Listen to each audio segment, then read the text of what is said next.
I kind of like that idea of like a mixed media approach. I seldom will reference a motion design piece for an inspiration for a style frame. And I think that's like a big thing for me, is like trying to always bring like creative from somewhere else, because it's the best chance I have to show you something that maybe someone hasn't already done and probably done better. Welcome to the Styleframe Saturdays podcast, the podcast dedicated to ideation, visual storytelling, and concept development as it pertains to an animated production. We'll be breaking down the brief of our guests' favorite style frames, and we'll also get a glimpse into the inspiration and workflows behind their frame of choice as well. That was Brandon Parvini, a creative director based out of sunny California. He embodies what I believe to be the definition of an all-around great creative director. And today he's sharing his artistic insight, technical expertise, and creative process with us on his favorite frame from a recent project that you may very well recognize. So, let's get into it. Hey, Brandon, thanks for joining me on the show today. How are you? How's everything going? Good, doing great. Super excited to be hanging out. Yeah, no, well, I appreciate you taking the time out of your schedule to join me on the show today. I know it's been a long time coming to get you on the show, but having had the opportunity to get to know you a little bit through the sort of motion design webs that are out there, I've become such a big fan of your work, your style, your approach, your creative direction, everything about it. So I'm just really happy that we could make this conversation happen today. Stoked to be here. Happy to cut it up. Awesome. Well, I'd love to dive right into things. For those in our audience who might not be familiar with your work, would you mind telling us a little bit about yourself and how you got into the field of animation and motion design? Sure. Let's see here. Currently, I'm a creative director over at Create Advertising. I recently signed on with them. I've been in the industry for probably nearing too long. I started off around 2005, coming straight out of school. And it honestly has been a series of kind of trip, stumble, bumble mistakes that have led me to the point that I'm at now. I started off coming out of school like many people did back then, which was doing VFX and just knowing computer stuff and having the, poor life choices of making friends with film kids. And next thing I knew, I was doing music videos. Music videos led to concerts, led to commercials, led to films, and I ran a small post house called Ghost Town for about a decade, and then jumped out from there. Was working with this guy Brandon over at BMO Studio. Did that for about 6 years. Then after that, spun over to Modern Logic. Was there for a couple of years, and now I'm kind of in the next chapter of my life here. But yeah, the whole way through, just kind of self-taught and always just trying to find interesting things that I feel like I would enjoy looking at. And so just kind of making it up as I went along that whole process through. Started off as an AE compositor and taught myself cinema, taught myself ZBrush and kind of everything. You just kind of keep picking at tools and things of like, oh, well, maybe if I had this would maybe help my frame, or maybe if I knew how to do this might make my life easier. I don't know if it ever really does, but it definitely gives you more tools in the tool belt. Yeah, oh, for sure. And that's, I think, one of the sort of common things or points about our industry is that there's always just an explosion of tools. And Yeah. you feel like a kid in a candy shop with all of them too. So you always want to sort of like try the new thing out there. But at the same time, when you're working on these projects, whether it's personal or, your studio or commission work or whatever, and you want to like play with stuff, but then also have deadlines to meet.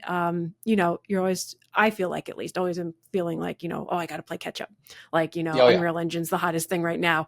Haven't been able to touch it in the longest time, but I've seen some incredible stuff from people who are just really like messing around with it right now too. So yeah, couldn't agree with you there.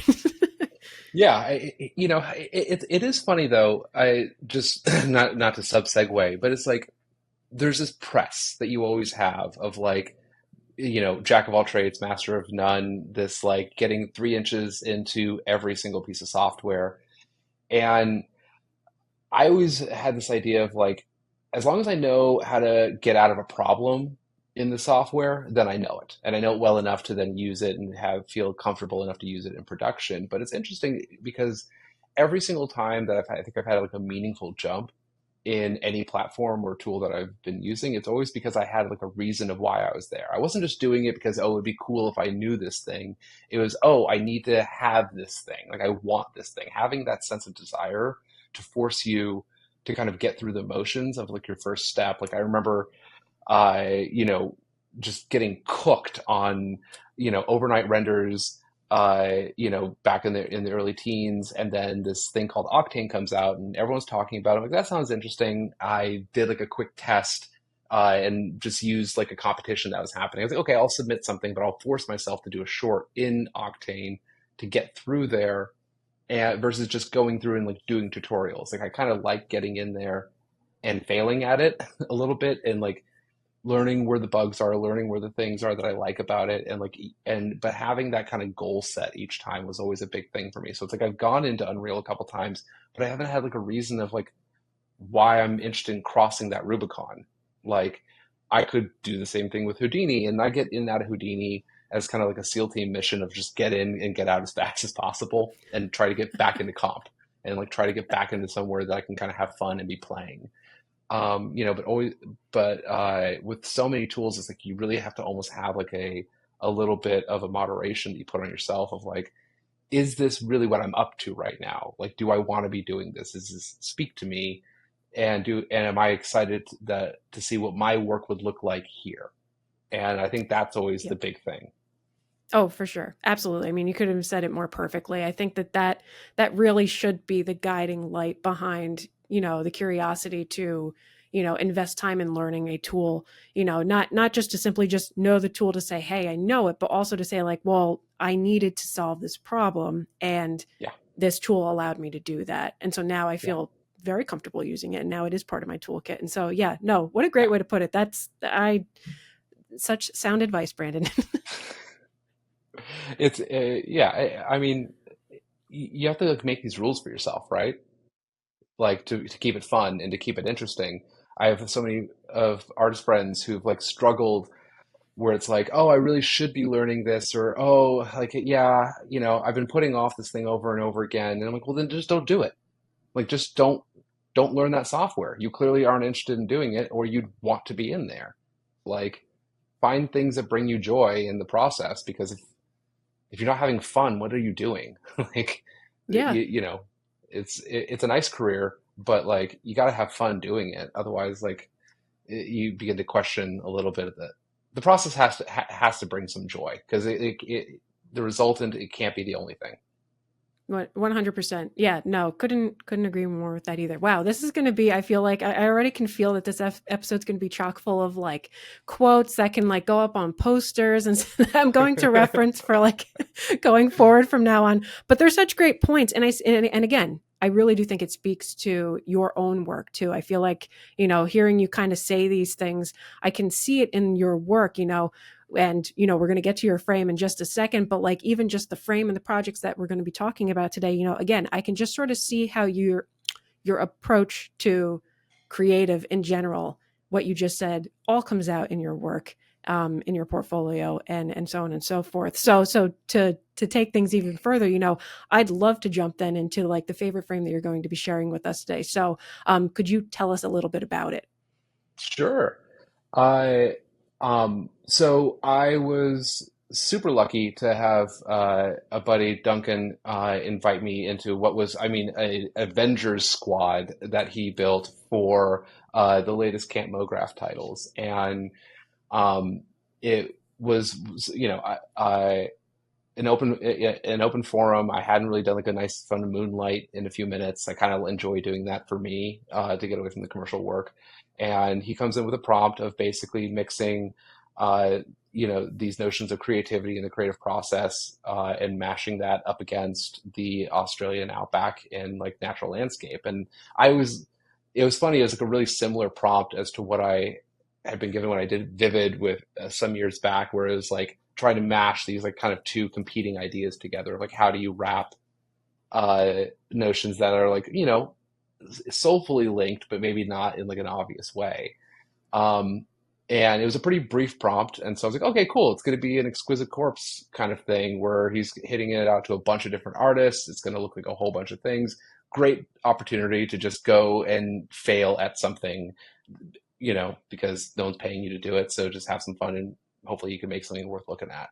But yeah, so he invited me in and I spent a few minutes just trying to think a little bit on what I wanted to run after. And then at about that same time, the Redshift Toon Shader had come out, and I was like, okay, well, this is interesting. It's going to be like an incremental change to like how I've been working. I classically, like I've done like a lot of like illustrative 3D work using the old standard renderer. I had a kind of a bunch of arcane old processes that I've been using, and whenever I would try to do group projects, people hated me for it. So I was like, okay, well, maybe if I can move to Redshift, the rest of my artist teams, whenever I do propose this look, won't hate me so much. So good opportunity to see if I can force myself through here and just figure out how this thing works. So yeah, I went through, kind of chewed on a bunch of different ideas to do it, and then I always love character work. Like starting off, like I was a kid who used to draw and paint. I went to school for fine arts. I did painting and sculpting as like my main focuses while I was there. I did like a kind of like a minor in design. That was just the thing to just stay literate on. And so like to this day, I think I'm always a figurative artist.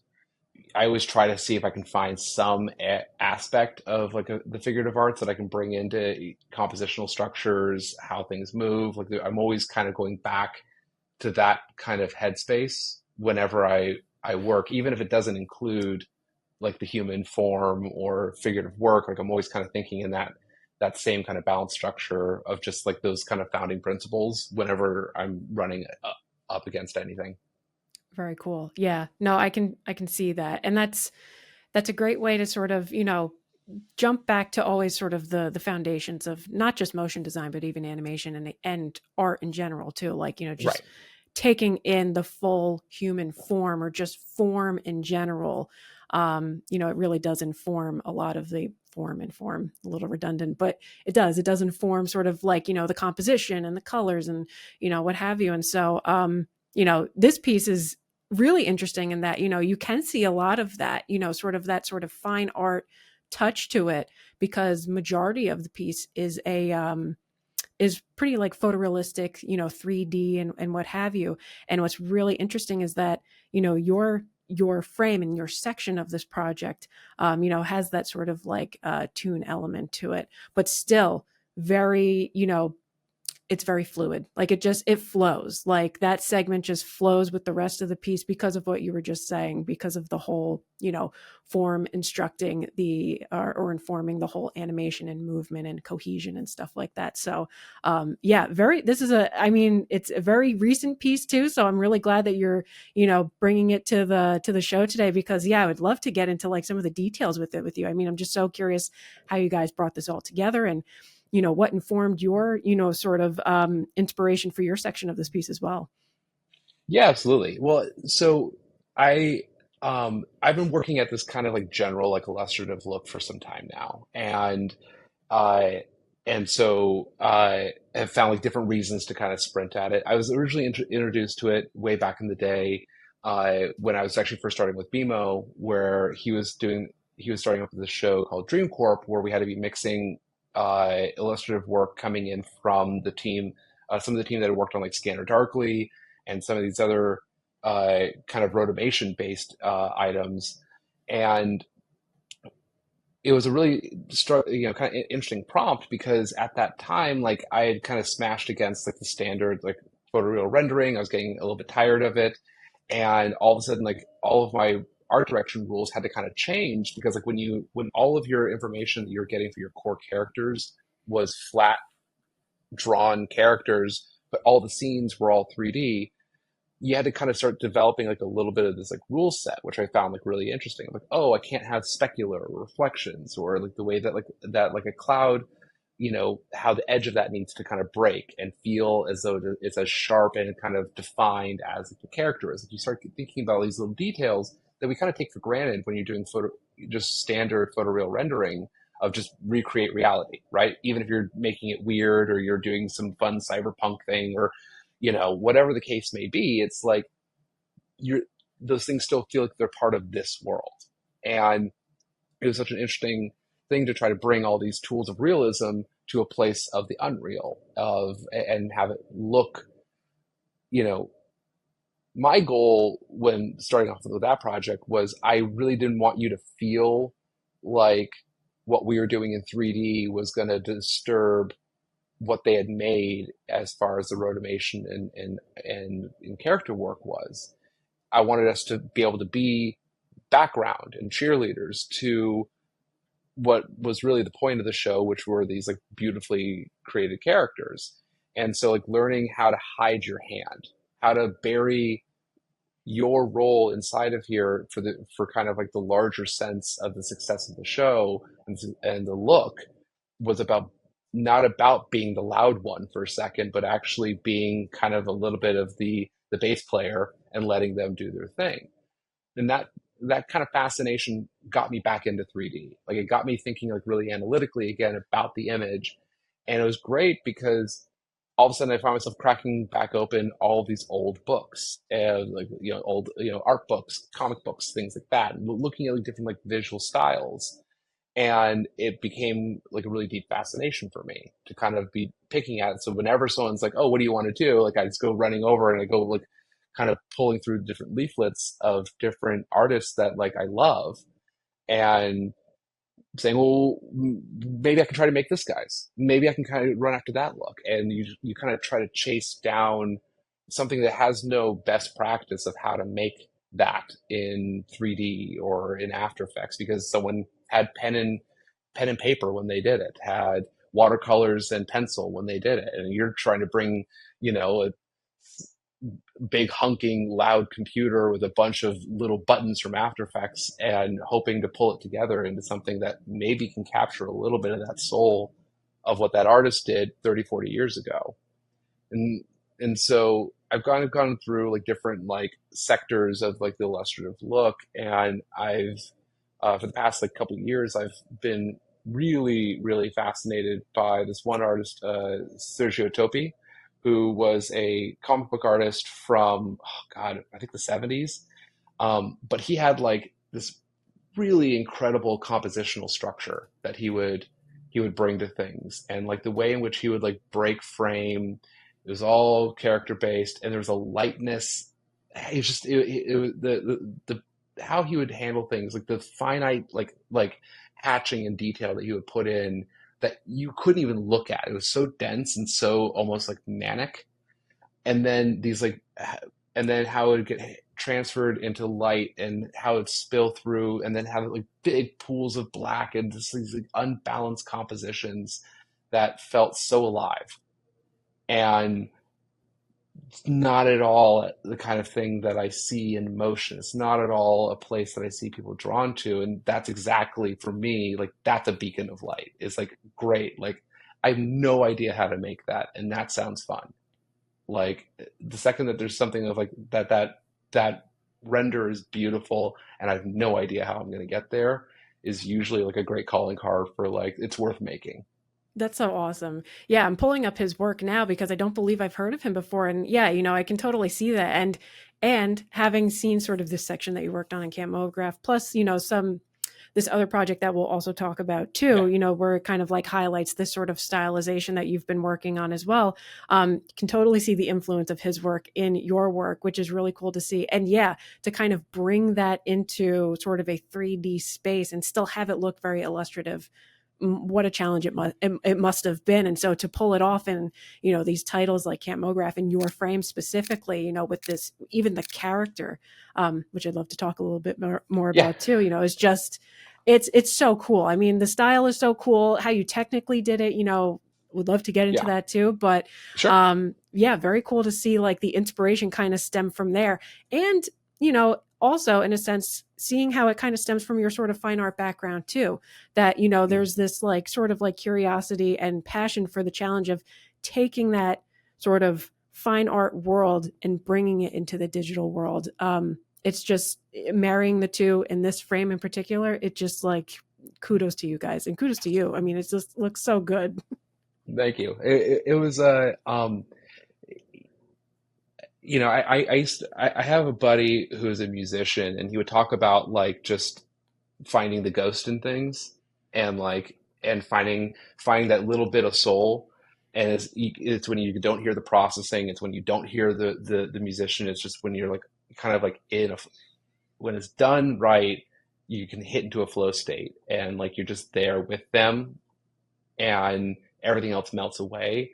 And that's always that kind of goal, right? It's like I don't want to be a Houdini artist or a cinema artist or an After Effects artist. I just want to make something that you can't quite tell where it was made.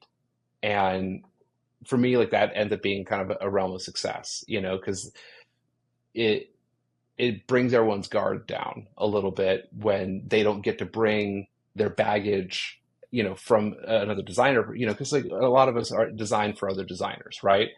Um, but I when you can kind of hide that hand and find a space that lives between worlds a little bit, there's something really interesting because everyone kind of gets a little disarmed, and they have to just treat the piece in a more kind of earnest fashion versus like, oh, I can see what you did there with that texture, or I can see where you pulled that from, or oh, I have that kit bash kit too. Yeah, it's super helpful, isn't it? Like it takes everything away when we're sitting here kind of like diagnosing that process, and that's not why we're here, right? Like I go back to like watching Chris Cunningham, you know, DVDs back in the day, and just being like, I don't know how any of this was made, and I don't care. Like I don't care how he made this. It just works. I feel something. Like, Yes, and some of the stuff I loved and some of the stuff I hated, and both were okay. I was like, if I can create like that, there's something there. Whereas if you hate it or you love it, but just please don't have it blend in, like failure is being fine. But so for this one, it was interesting because initially I'm running through, and we all have a little bit of that kind of like procedural brain these days of like, oh, I've built a elegant clockwork that automatically draws the lines for me and automatically does this and automatically does that. And there's a fair chunk of that in there, like when you're deving out feathers or rocks and you're like kind of making like little bits and pieces. And you also uh, um, there's another artist, this guy Chris Cooksky, who makes these like insane kind of like sculptures, but he makes them out of like a bunch of, it's like physical kit bash where he has like little figurines and like porcelain things, and he's like literally like painting and gluing them all together to create these like very maximalist pieces. And it's like you feel like that when you're like sitting here like putting lines on like a rock, or like getting like the Fong shading or like an edge break just right so this rock will stack nicely on the back of the cassowary in the right kind of way. And I'm like, I'm being ridiculous right now, but it's all these like little like details that no one's going to look at but need to be there for it to feel complete. for um sure.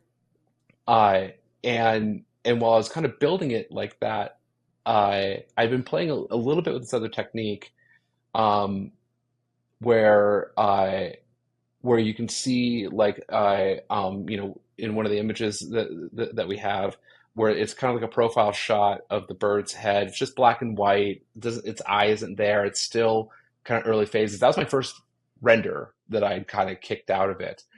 But when I was doing it, like and you look at the kind of wider profile, just like a black kind of silhouette of the bird that I have, like I basically did a side shot of the bird and just rendered like a 4K by 4K still of it just as like an AO, and saved it out as an image, put it on an iPad, and just brought it into Procreate and just started drawing on it and just started kind of like hatching and kind of getting some of these like other lines on there, little breakups, little bits, like starting to get like a little bit of that analog. And my line work isn't nearly what I would want it to be, but like it just kind of going in there and getting a little bit of like earnest hand painting on it, not in substance, not anywhere else, like actually like getting almost like laying it like flat on my table and like drawing. There's definitely a moment where I was like laying on the carpet like a 10-year-old version of myself,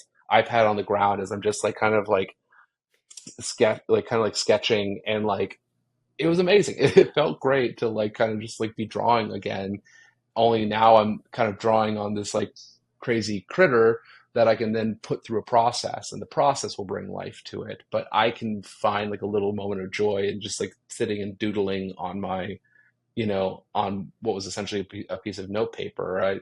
I bought a bunch of inks and like just did like a quick like scrawl of like hatch marks, took a photo of it with my phone, cropped it, boosted contrast, and like turned it into like a tileable like shader, to kind of like mix in there, but like trying to be like a little mixed media in the Yeah. process. So that way you're not leaning on old tricks. Like you're not leaning like the process bits. Like I've done things like this before where I had a project a couple years back for we were doing some work with effects for Why the Last Man, and they wanted kind of like a painterly illustrative look for this thing. And I was like, but the timeline was gnarly, the budget was fine. And I was like, I can't propose a process that we can't execute in time. We don't have time to get into substance or anything like that. It's going to be way too expensive. Um, why don't I actually just get a model, get it just into a simple A pose, and go hang out with a couple of really cool concept artists that I had been following anyways. And I was like, hey, if I give you this, will you just paint on it for me?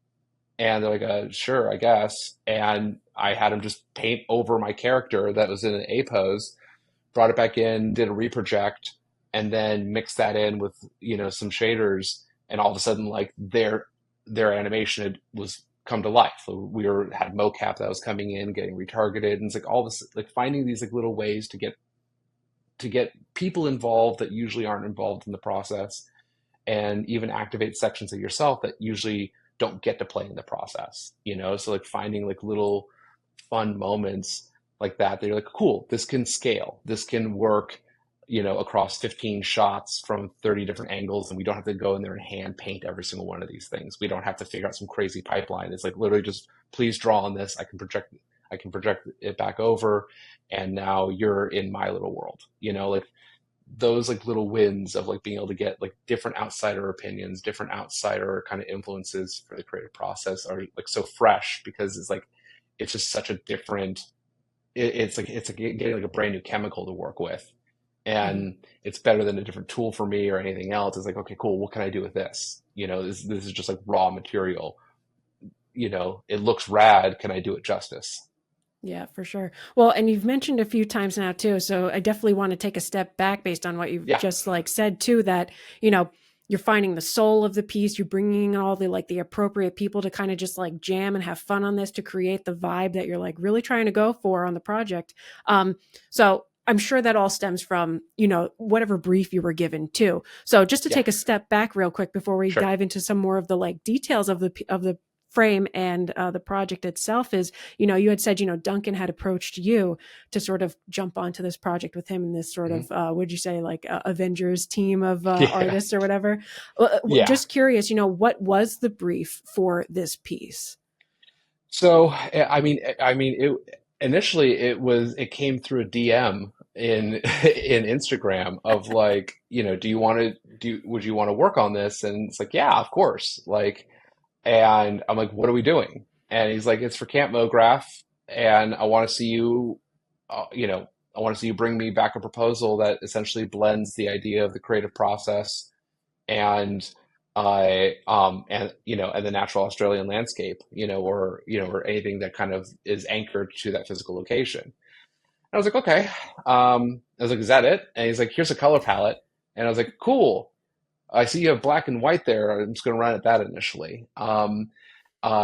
And I was like, anything else? He's like, nope. And so I was like, okay, great. This is a wide open prompt, Yeah. And so I was totally assuming it was going to be like an exquisite corpse and everything was going to look wildly different. I had no idea I was going to be like the sore thumb in the piece of like one of these things looks not like the other. Um, so I kind of chewed on that a little bit and was trying to figure out like how to approach it. Looping again back over to, the character work. I was like, okay, well, let's find a critter that I want to work with, but like where, why, like what can we do to play with this and Right. make this a little more interesting?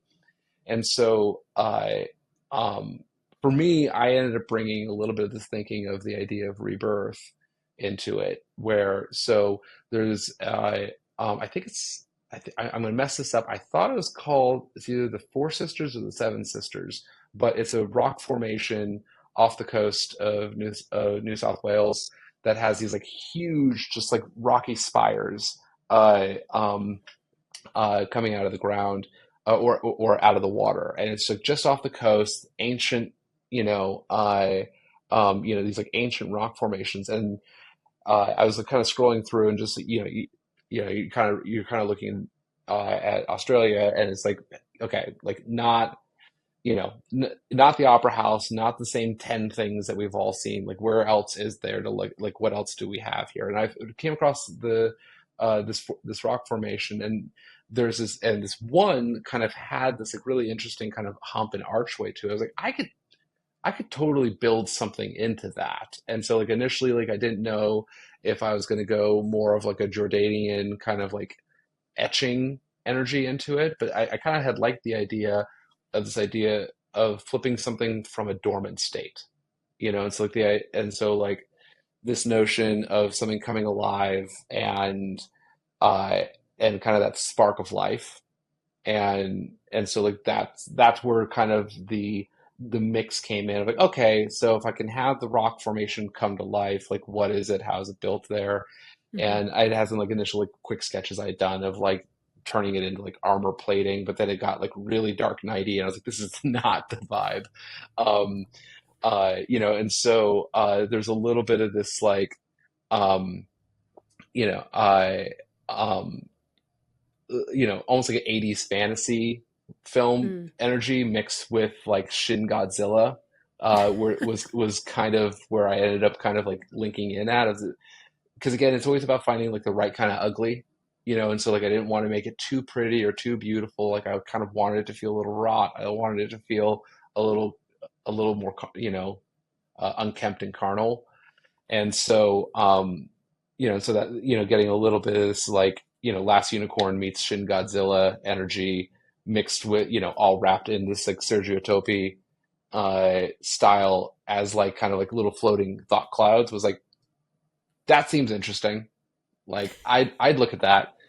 Um, and so I pitched that to Duncan, and I was like, "This is kind of what I'm looking at." So, I had like a photo of like, I sent him like some of the Sergio stuff that I liked, photo of a very, very beautiful cassowary that had like just these incredible eyes and eyelashes. I was like, it's just a pretty thing, even though it'd probably kill me if I was in, leg reach of it.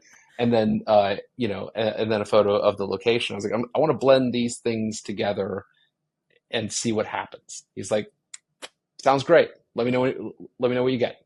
I was like, okay. Um, and so it was a pretty low hanging fruit. Like it's kind of cheating in that regard because like, so many style frames you have to battle to like convince someone of like why this is the right idea and why this is It's true. Yeah. the right answer, but for, I mean, Duncan's a sweetheart and he has a lot of trust with me. I um I don't know that I've earned it, but um for me, like I wanted to try to be able to take a run at something that like had creative. When we're thinking about it from the lens of creative, I didn't want it to be about like 3D creative. I just wanted to feel about creative, and so that's also why I thought reaching back over to Sergio and like going to like other forms of like artistry, like that's the goal, right? Like that's the dream, is like being able to hit those moments. And so that was that felt like the most fertile kind of ground to run from, versus feeling I didn't want to make a piece that I felt like would be made for Duncan. I wanted to make something else for him, and I think that's also why he was reaching out to me as well, is he knew that I would kind of try to give a little bit of a gift of something different than like wherever what others might might be excited to move towards. He knew I'd probably be hanging out in like the dark section of the woods a little bit. Well, in a way too. I mean, this section, kind of comes.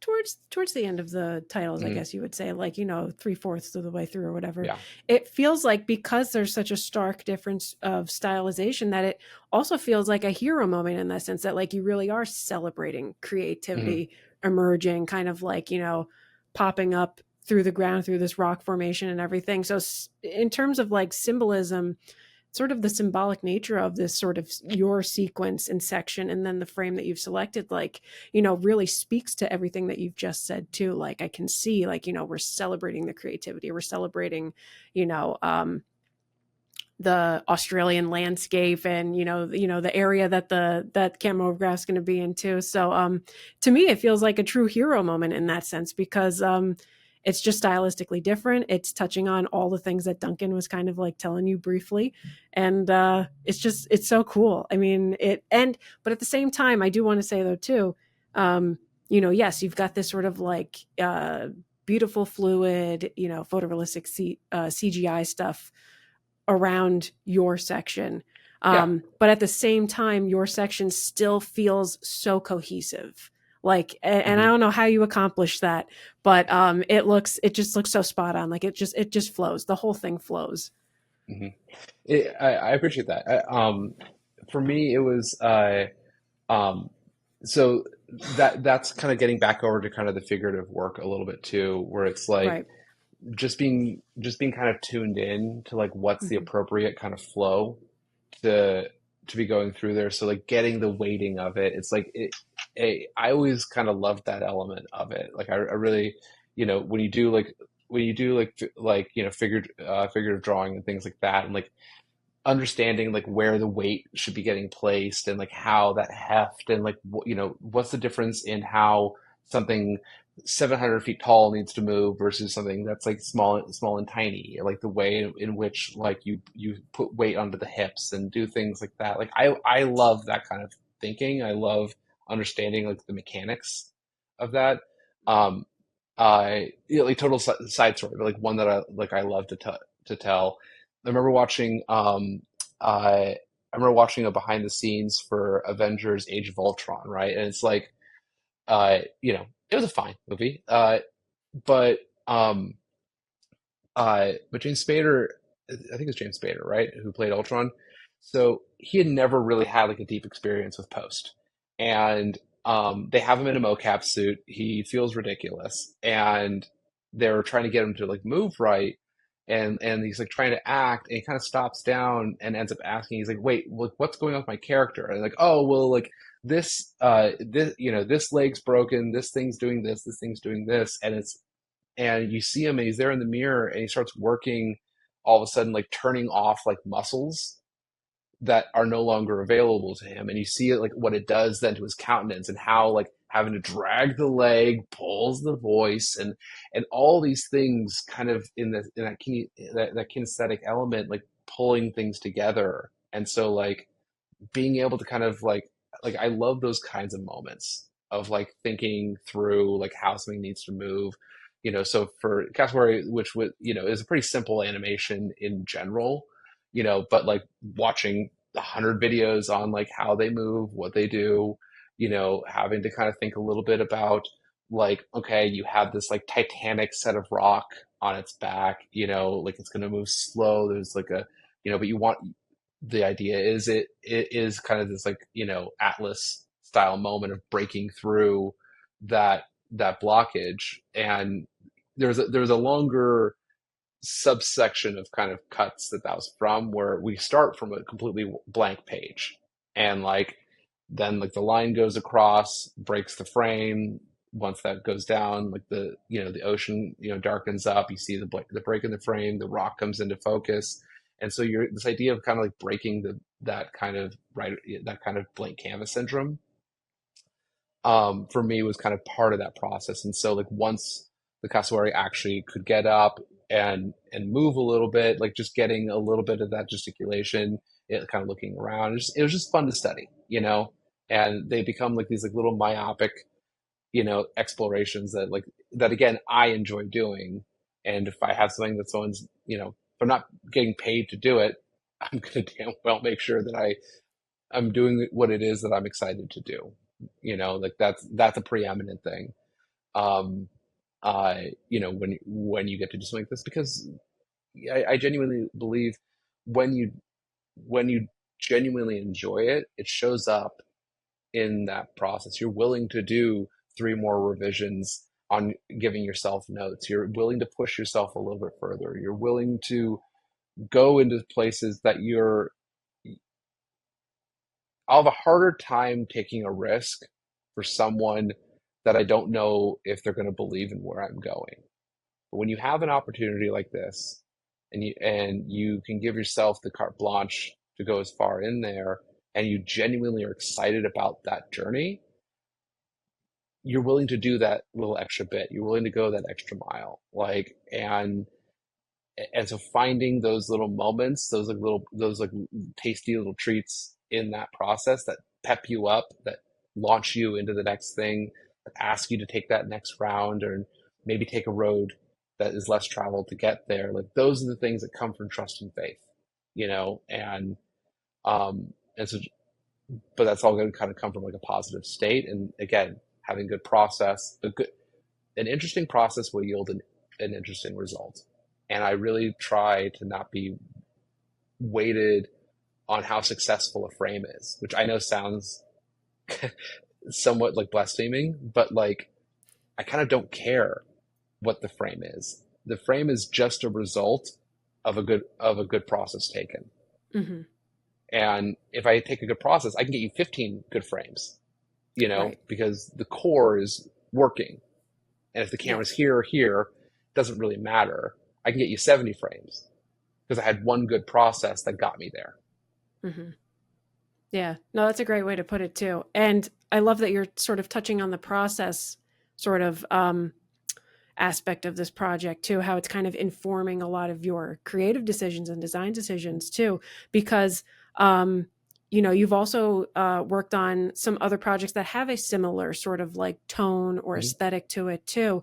And just from like from a technical standpoint, having a clear process to help inform those decisions, I can totally get behind that 100%. But would love to know, like, well, when you're really inside the software and you're really sort of like figuring out the creative problem that needs to be solved, like where do you start? Like, are you thinking about the software that you need to use right away, or are you just sort of letting like the soul of the project inform, whatever software you're using or what style you need to come to? I mean, just the fact that you had to do like even some character rigging on this, and we're really paying attention to like the movement of the bird Right. and everything in these reference videos. I'm sure you were doing that for this Odessa project that like you sort of put into the folder Hmm. as well, kind of, even just the movement of the Wolverine in that piece too. Like, Yeah. how much of the software is also kind of part of that process and informing your creative and design decisions? So I use a term sometimes that makes me sound nerdier than I need to be, but like I talk about this idea of visual engineering. And Mm-hmm. when we talk about it from that lens, especially when you're given a prompt, right? This isn't I'm not painting on a canvas. I'm not painting for myself. Ultimately, this is going to get turned over and someone's going to utilize this for purposes outside of my own creative interests, right? If it's whatever the case may be. And so there's always kind of an initial clocking that I do of what is the project, like what is the shape of it. And so like I always think about it a little bit as kind of like spinning a web in over the top of a chasm where you have these pick points on kind of all sides of you. And from there you have to find kind of the best ways to find how to hang this piece right in the middle of the chasm. And if you could find the right webbing to do, you can find the right spot to bring this at. And so it's not really about ever thinking about, okay, cool. I need to first go into Cinema 4D and do these things. I need to first go into After Effects and do these things. It's like, okay, well, what are we doing first? And then that's going to define, what are we doing? Who's involved? Where are your constraints? And by understanding your constraints, you can then pivot and start to basically, I try to build a, a plan before I build a frame. Like I don't really like um, to make something just pulled out of the sky and say, we'll figure it out because like that's how I've gotten hurt. And that's how my friends have gotten hurt, is that kind of thinking, is just pie in the sky, we'll find a way to do it. And then, like, how many warm bodies are crushed underneath the weight of an ill-conceived plan if it doesn't hit the scope. I don't care how good the frame looks. It's like if it's not the right creative for this thing, then it's the wrong creative. Even if it's the right like creative approach visually, if you don't have the resources to do it, it's the wrong approach in my mind. And you know, and when you get hurt, when you see your friends get hurt in that process, it's like I always am super cautious to never subject someone to my fanciful whims without what is the entire path of the Rubicon that we have to Mm-hmm. do to get this across the line. So with, when like Odessa comes in, which is okay, I have a relatively well-known act who has a incredible history of bringing on some of the world's best and well-known artists to do visuals for their show. Okay, I need to not suck, and it's not like they're just breathing style frames where someone just takes a camera and moves it around a nice sculpture. Like, I mean, you have you have Kid Mograph in there who's doing wild animation. It's just there's so many people that are on that list. I don't even want to list them because there's too many, and I'm gonna leave someone off. And so it's like, okay, basically everyone I kind of came up with respecting their work is jumped in and done a couple laps with these guys. So it needs to move.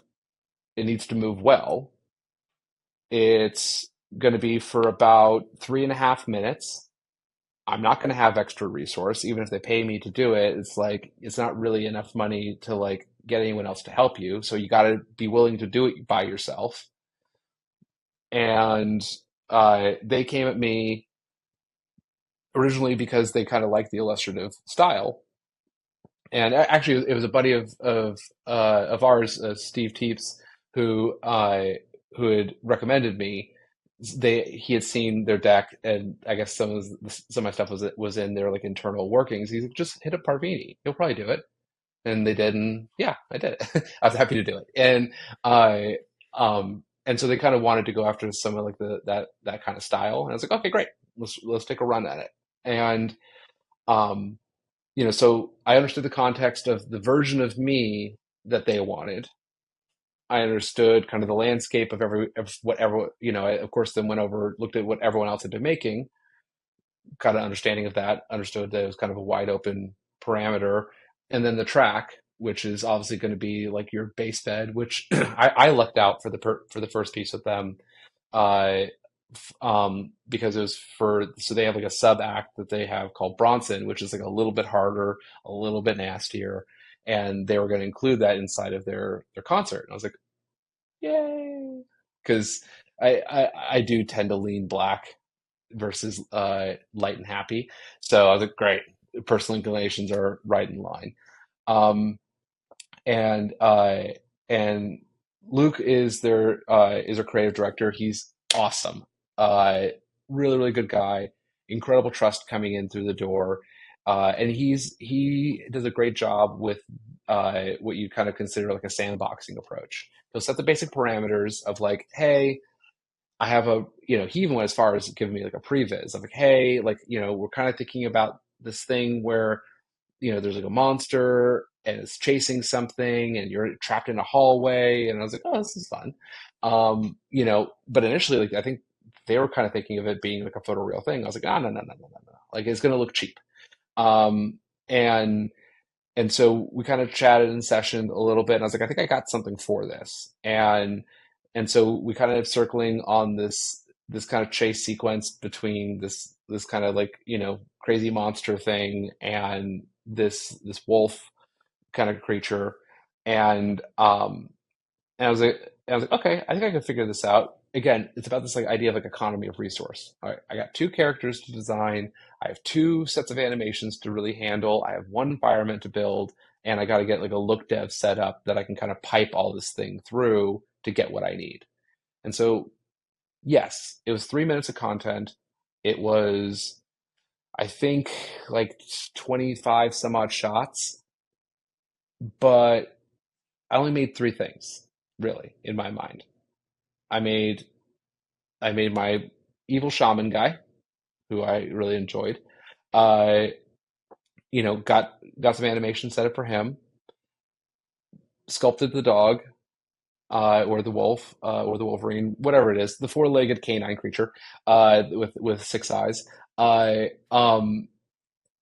you know, went through, did a sculpt on him, and then kind of roughed in the scene and just kept that super ephemeral because I didn't really want to sweat that. Like that wasn't the Mhm. point, was to be looking at the hallway. The point was to be staring at two scary things because you're having a really good time at an Odessa show and I'm about to ruin your night. And that was exciting. Like I was super excited to be the person to Hearthstone's vibe in the middle of the show. And um, and so again, it's kind of like thought process from there. It's like, okay, economy of assets makes sense. I can make, as long as I make three kind of working widgets, I can shoot it from 15 different angles. I can get a close up. I can get a far away shot. The dog rig was set up that I could basically like strap kind of a vibrate tag to his back. The legs were IK, and so like he would react, and I went in, did like a quick pose morph where you're just kind of pulling up the mesh, record it to a slider. And so I just basically I made an action figure for myself and then strapped a bunch of noise to the sliders.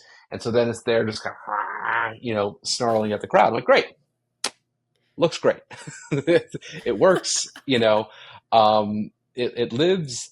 It was the same thing with the shaman, get it, went through, I had like a very kind of base mesh that I started with. Both of them I hopped into ZBrush, go in, you kind of sculpt them out. And then there's kind of like a process of just kind of shredding them and kind of knocking them together a little bit. Um, but yeah, and so through that, like, because I had the sandbox that Luke had set up for me, uh, it wasn't like I was like, I don't know where these guys go. It's like, okay, I know what they need to do, so I could build it for purpose, knowing that like this would be an okay process. Once I get through, I have a couple humps to get through, but that's usually the part where you're the most excited about the project. So get through those humps early, and on the other side of it, I'll have a couple toys that I can play with and just do evening renders for them for the next couple weeks to get across the line. Yeah, yeah. Oh, that's awesome. Yeah, I mean, hearing you talk about the Odessa project, the style that you sort of implemented for that, and the approach to the Camp Mograph piece and the frame that we've been talking about, this whole time too, it's just seeming more and more clear to me. It appears that, you know, to create a great piece or a great project, great frame, um, obviously there's sort of like the intentional vision behind it, but like really what brings it to life is this sort of intentional process, like not process for process sake, but an intentional creative process that really like lifts that vision off the ground. And you can see it clear as day in the Camp Mograph piece and in this Odessa project too, and everything that you were just saying, like even from just the details of like how you were rigging the thing and building the assets, sort of saying like, well, I only needed three things to really build for the Odessa thing. That informed the rest of the project. It was like being like, a kid in Candyland at that point because you could really do anything with it. And And I that's think the that that's such a great reminder in terms of, being a creative in this industry and doing the creative work is that you can take a project in any direction that you want, but the process is super important. Yeah, yeah. I mean, it's 100% the thing. It's like it's finding, you know, figuring out the way that's not going to hurt you Right. in and so that way you want to keep coming back. So you're willing to do an extra 5 to 10 minutes on it because like it's a struggle with, I'd say, in the current moment because there's we don't want to give away free labor. We're in late stage capitalism, and I can tell a lot of stories of me going way past the line for people that probably didn't deserve that level of effort from me.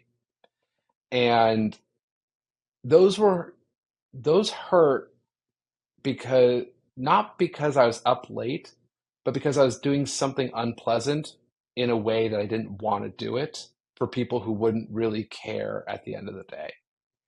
And it's not about not doing a late night if you're excited to do it.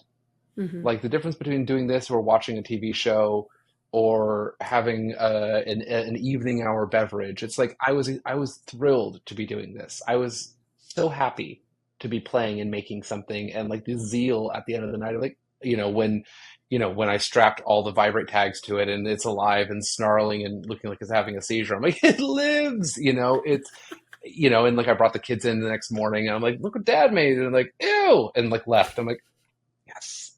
Um, but it's like finding that like little bit of like what makes you excited to get out of bed and do this? What makes you excited to after doing an entire workday and dealing with everyone else's stuff that I'm going to, leave the room for 20 minutes, have a little bit of a breath, and then come back and load back in and do it for and not do it because I have someone with a whip at my back, but because I want to do it. It's like you have to like almost like you have to carefully curate inspiration and passion to keep you there. And again, and like, I'm north of 40 now. And so like, you get sleepy a little, going to 1:30 a.m. a couple nights in a row hurts a little differently than it used to maybe 10 years ago. But like, but I still love doing it. But I have to be super intentional about what it is that I'm setting out to do. If it was a blasé thing for me, I wouldn't have done it and I would have turned it down and I would have happily handed it to 15 people who I thought might be stoked to do it. Not that I'm above doing it, it's just I'm not excited to do that and that's okay. Like and to that end, it's like, for the Odessa stuff, it's like I basically wanted to make a Metallica t-shirt from that I remember like, from the 90s, from the 80s and 90s, come alive for this little horror movie scene. And if I did that, that would feel rad.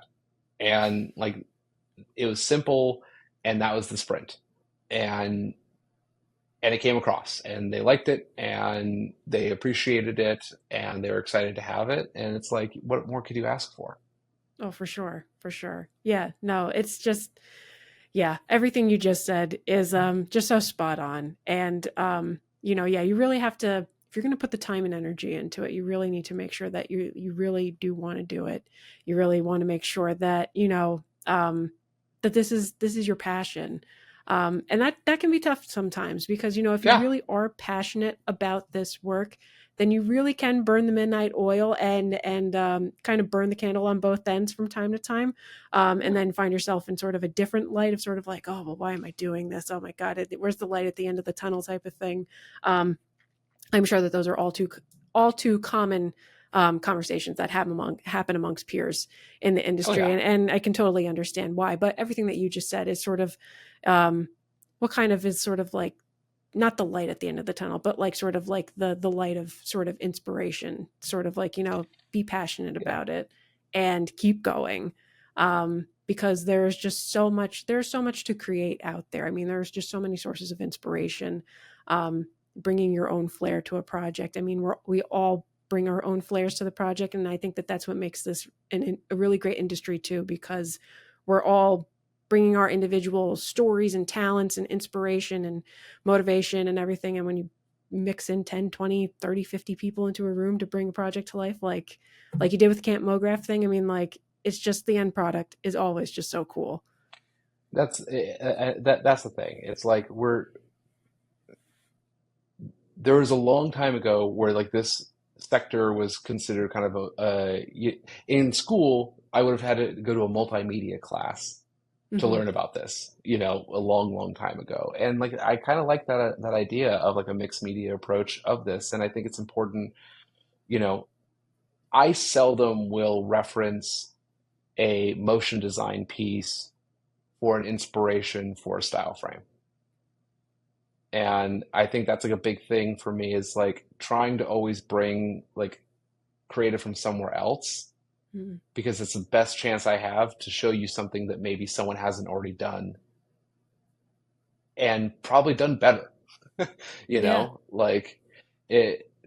I trying to find a lesser seen space in the world that you can share, like, is a way, way, way better feeling. Like being able to have a conversation with you about Sergio Topi is way cooler than talking about dialing in IOR settings, which we could talk about. We could definitely dig into there, but it's way cooler to like be able to like share and like bring something else there and like get others in the room talking about those kinds of things. Like, I have a project going on right now that we're doing kind of an illustrative look, and like the references that people are bringing in, and the conversations about like brushstroke, and like how tight the edges need to be on like on like the edge of a shader, and like how do you get like the right kind of map breakup. Well, are we thinking concept artist, or are we thinking more of like a watercolor? And it's like, this is great, like this is a really fun conversation. People are finding weird references from all over the place. Well, what about this artist, like, and I'm so excited that like that's the conversation. Hmm. you know it's like these like fundamental kind of things that are like, and you can see everyone. It's like they're having different conversations than what they even feel like having. It's like it's the hope that you have when you set out on these things, is not just that the frame gets awarded, but that everyone can have a blast making it too. Oh, for sure. For sure. No, and you know, what a great way to kind of like sort of wrap up the conversation too. I think that, going into talking about the Camp Mograph piece, you were kind of saying, like I was part of this Avengers team of artists. We came together, and we pulled this piece together type of thing. But to kind of come full circle now to hear you saying, well, really, like, I want everybody in the room to feel hopeful and like feel like that they're like a piece of them is sort of part of the piece, and we're all getting excited about it, and that's what's going to make this a success. It's just such a refreshing. I know I've heard it from other people too, but it's just so refreshing to sort of hear it again.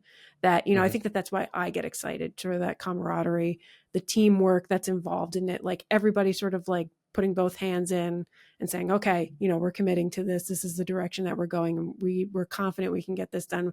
If we haven't figured it all out, we will figure it out along the way.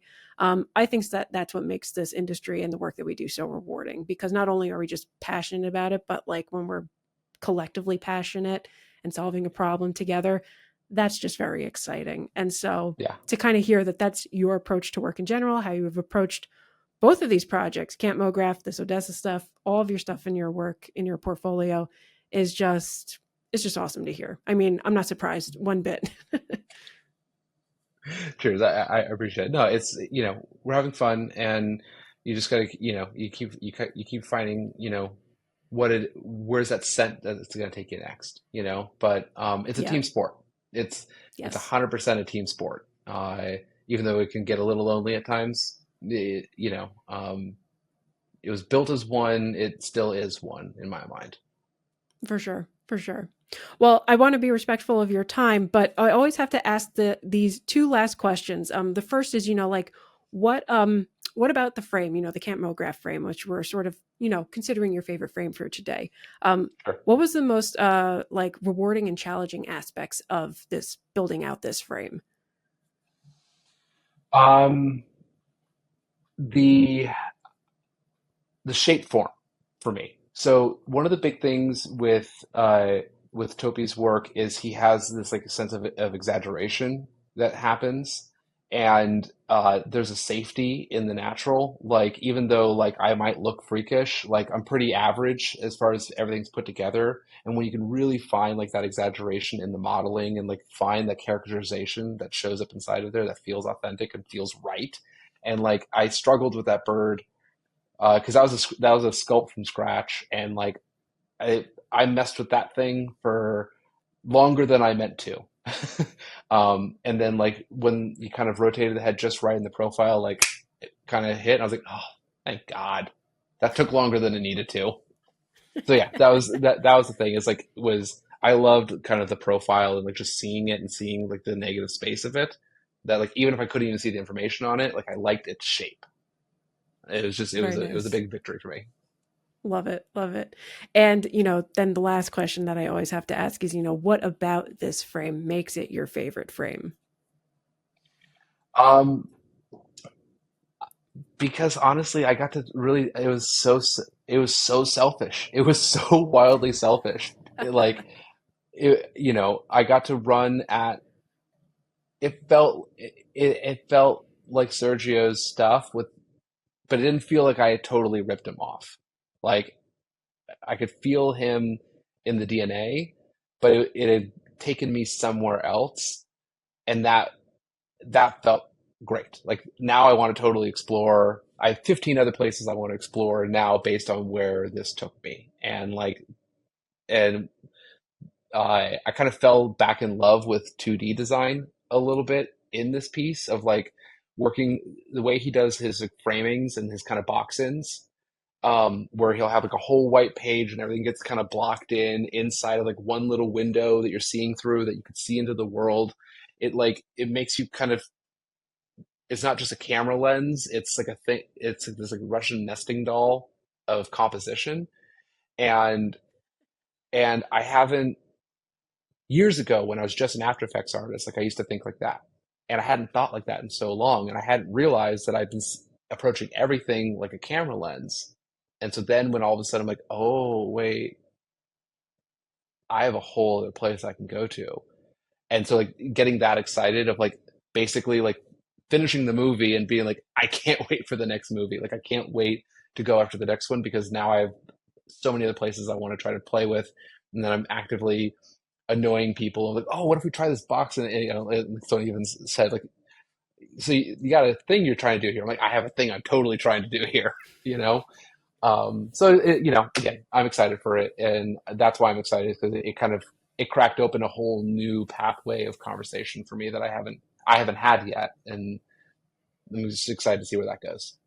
That's awesome. I mean, yeah, no, it sounds like such a great project to be a part of. The frame, the project that has come out of it, beautiful. So kudos to you guys on the whole thing. But this has been, I mean, this has just been so great, Brandon. I really can't thank you enough for taking the time to chat today, sharing this project, or sorry, this frame and these projects with us.